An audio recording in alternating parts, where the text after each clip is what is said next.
RP Santiago as of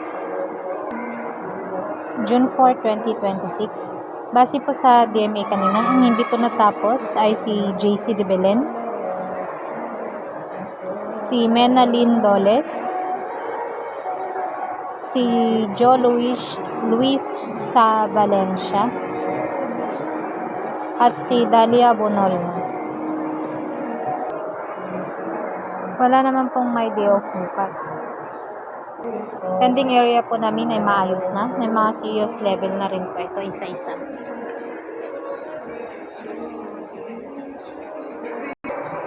Parcel for pickup na bawas ay 4 from yesterday.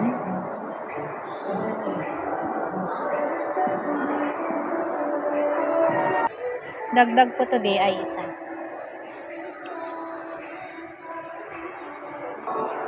Store pending po namin si John Clifford Balataw. Due date po niya sa June 8. Bali matatapos po ito ng 4 PM. Tatapusin po ito ni Sir John. Store visual po, gift ideas. Bestseller. Dry Fit Premium S-Rack and 5-layer po na Dry Fit Premium din. Sublimation wall. Gift ideas. Bali papalitan po namin ito bukas pagdating ng mga Father's Day item. PQ collar. Kiosk display. Jacket wall. Selling area stock po namin. DSR printed at 8 PM. Cash count variance po namin ay 20,250. Ito po yung down payment, 20,000 sa AR sales.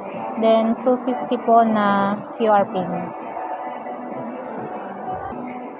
Issued receipt po namin as of June 4 ay 6 customers. Not-approved expenses po namin ay isa. Ito po yung 250. Naka-details po dito ay yung pinaayos or pinakat po namin na tubo sa sublimation wall at bestseller. Since ito po ang na-audit sa amin ni Sir Ron noong May 27. Consumable use po namin ay mga A4 na DTF. Bali, 4 pieces po ito. Key holder po tomorrow ay si Sir. ROM inquiry po namin sa Gmail po as of today ay 0 inquiry po kami. Sa Viber po, meron po kaming isang inquiry.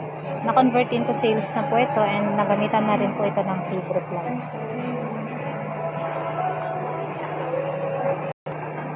Sa page naman po namin, meron din po ulit kami ditong isang inquiry na na-convert into sales. Bali ko na gamitan na rin po ito ng save reply. Ito po yung AR sales natin.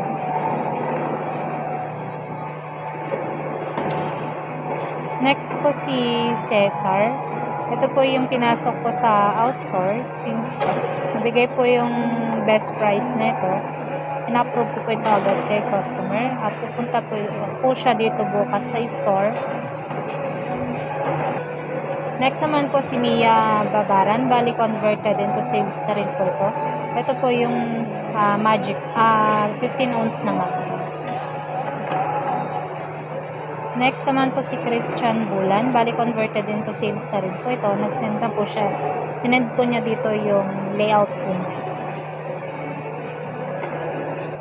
Next po si Attorney Eliasar. Bali next week po ang pagpunta niya rito para mag-go po siya ng full day. Next naman po si Shumi Tagiyang. Bali, for sending po kami dito ng layout. Ito po yung na-customer visit po namin. Next po si Kat Dadoral. Converted into sales na rin po ito na CVC White po. Next po si Ana Palm LTT. Bali, ongoing transaction pa lang po dito. Ang mangyayari po is papa-outsource ko yung hinahanap ni customer na ball pen. Next Next po si Angelo Soriano. Bali, converted into sales na po ito ng foldable pad na 100 pieces. Garbage disposal po namin, nakahiwalay ang plastic at papel. Bali, hindi pa naman po siya napuno kaya hindi pa po namin ito matatapon.